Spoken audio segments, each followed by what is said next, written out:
Hola, ¿qué tal? Mi nombre es Rosa Heréndira Hernández Piedra. Soy estudiante de la licenciatura en Pedagogía y el motivo de este video es hablar sobre el desarrollo humano y sus diferentes teorías. Espero este video sea de su agrado, interés y sobre todo de su ayuda. Este video lo voy a hacer basado en el libro de Juan del Val, El desarrollo humano, y ir recolectando diferentes páginas web. Muy bien. El desarrollo humano ha tenido a lo largo de los años diferentes teorías, con diferentes perspectivas de cómo se va desarrollando el ser humano. Es un proceso de interacciones complejas entre muchos factores en el cual el propio organismo y el propio sujeto desempeña un papel muy importante y puede modificar ciertas influencias. Conforme han pasado los tiempos, el ser humano siempre se ha sentido por encima del ser vivo. A pesar de que los animales, por ejemplo, corran más rápido o tengan mejor vista que nosotros, como es el águila, como es el león, siempre nosotros nos hemos sentido por encima de ellos y hemos sentido que gobernamos la vida. ¿Por qué este motivo? Quizá porque nosotros, a pesar de que no seamos más rápido o veamos a largas distancias, nuestra mente se ha desarrollado muchísimo más que un animalito. Nosotros nos desarrollamos física, mental y emocionalmente.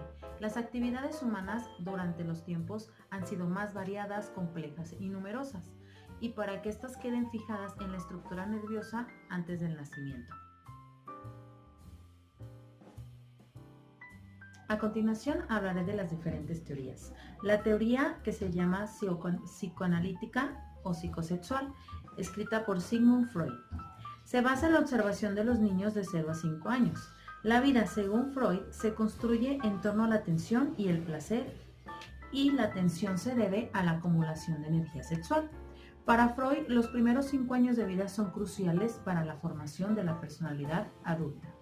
Sus fases son: de 0 a 1 año le llamó fase oral. Masticar, succionar y morder son las principales fuentes de placer. De 1 a 3 años, fase anal, se encuentra placer en la eliminación de las heces y se educa al menor a controlar los esfínteres y eliminar en lugares adecuados. De 3 a 6 años, fase fálica, los genitales se vuelven la zona erogénea y el menor descubre la diferencia entre varones y mujeres y se identifica con el progenitor de su mismo sexo. De 6 años a la pubertad es la fase latencia. El menor reprime sus impulsos y desarrolla las habilidades sociales e intelectuales. Y de la pubertad hasta la edad adulta, en esta etapa se le llama fase genital. El placer sexual se encuentra ahora en una persona ajena al contexto familiar y busca una compañía del sexo opuesto con el que compartir el placer.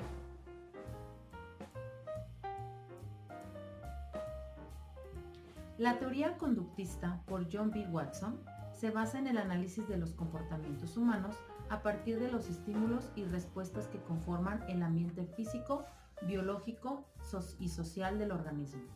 En lugar de ser la conciencia, debería estar constituido únicamente por la conducta.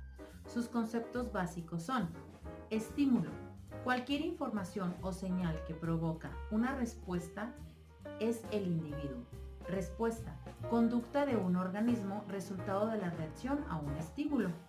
Condicionamiento: aprendizaje que surge tras el estudio de los estímulos y de las respuestas. Refuerzo: conciencia de una conducta humana que incrementa la posibilidad de que vuelva a reproducirse. Castigo: lo contrario al refuerzo. Consecuencia de una conducta humana que disminuye las probabilidades de que una conducta vuelva a reproducirse. La psicología, desde el punto de vista conductista, es una rama experimental puramente objetiva de la ciencia natural. Su objetivo teórico es la predicción y control de la conducta.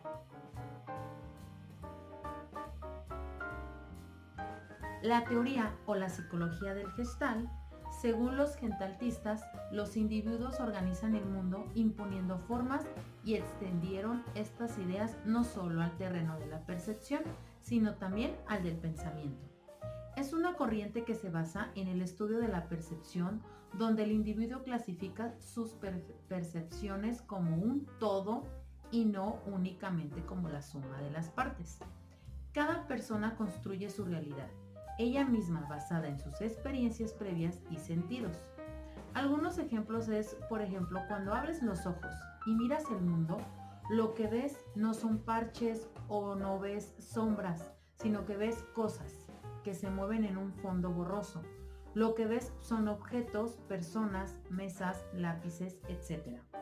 Entonces, ¿cómo logramos agrupar las cosas que deben estar juntas y separar lo que pertenece a otro objeto? Esto es porque en realidad no escuchamos con nuestros oídos y no vemos con nuestros ojos, sino con nuestro cerebro. Otro ejemplo es como unas simples líneas electrónicas por medio de nuestro cerebro nos permiten formar palabras.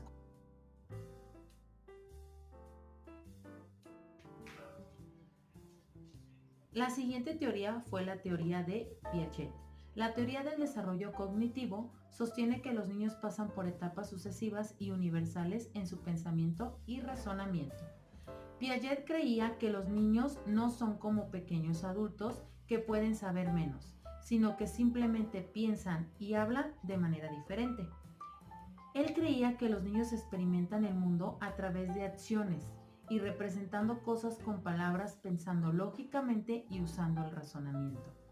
Afirma que el desarrollo cognitivo está en el centro del organismo humano y que el lenguaje depende del conocimiento y la comprensión adquiridos a través del desarrollo cognitivo. Los niños nacen con mapa mental básico sobre lo que es el mundo, pero gracias al aprendizaje, conforme van atravesando etapas, van conformando su mapa mental sobre el mundo que les rodea y el suyo propio. Las 4 etapas que caracterizan la teoría del desarrollo cognitivo de Piaget son: sensoriomotora, de 0 a 2 años; etapa de exploración del menor, en la que adquiere información especialmente en la gente que la rodea; preoperacional, de 2 a 7 años. El menor va ampliando su mapa mental, donde ya entra lo educativo y amistades y se amplía su círculo social. Operaciones concretas, de 7 a 11 años. Se siguen ampliando experiencias y aprendizajes con la suma de nuevas situaciones. Y por último, operaciones formales. Comprende desde la adolescencia hasta la edad adulta. En esta etapa se va conformando el mapa mental basado en experiencias propias, externas y aprendizaje personal. La siguiente teoría es la teoría de Vygotsky. Formula intuiciones muy interesantes sobre el funcionamiento psicológico, pero su prematura muerte le impidió desarrollar completamente sus ideas. Él creía que el aprendizaje se produce cuando un niño se enfrenta a una tarea que está justo más allá de su nivel de competencia actual, pero que puede ser realizada con ayuda de alguien más, como un maestro o un compañero más competente. Vygotsky creía que el menor desarrolla su capacidad cognitiva independientemente de las etapas específicas de su crecimiento, y además estas solo tienen resultado cuando existe la interacción con los demás. Y así con esto contradice a Piaget, que postula el desarrollo como individual y por etapas. Vygotsky describió 3 zonas: desarrollo real, conocimiento y habilidad que el estudiante ya sabe y puede hacer por sí mismo; desarrollo próximo, lo que se aprende gracias a la ayuda de otra persona más capacitada. Es lo que el menor no puede dominar por sí mismo, pero puede adquirir con la ayuda de alguien más. Y el desarrollo potencial, lo que se aprende después de recibir ayuda, aquello de lo que se apropió y que ya puede aplicar con autonomía.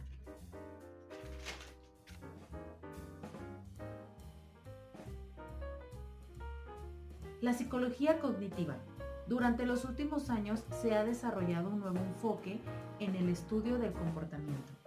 La psicología cognitiva se ha convertido en una corriente dominante, la cual se dedica al estudio de los procesos mentales, como la extracción de inferencias, la planificación o la percepción. El desarrollo cognitivo permite al individuo relacionarse con su entorno de manera significativa. También sirve como guía en la planificación de actividades educativas, percepción, atención, memoria, lenguaje y pensamiento. En conclusión y bajo mi punto de vista, el desarrollo humano es algo muy complejo y muy grandioso de aprender. Las diferentes teorías nos han ayudado a ir dándonos cuenta que no solo aprendemos de 0 a 5 años o que no solo aprendemos por sí mismos, sino que si nos ponemos en apoyo de más personas, estudiamos, crecemos, como ahorita es en mi caso que les comentaba que soy estudiante en licenciatura en pedagogía, a pesar de que ya soy una persona adulta, yo todavía puedo desarrollar mi cerebro, mi físico y mis emociones apoyándome, aprendiendo de mis maestros o de otras personas que tengan mayor información del mundo y de lo que nos rodea. Bueno, pues muchas gracias por su atención. De mi parte sería todo. Espero que les guste mi video. La verdad es la primera vez que hago un video y que lo subo a alguna plataforma. Espero sea de su agrado y de su ayuda. Gracias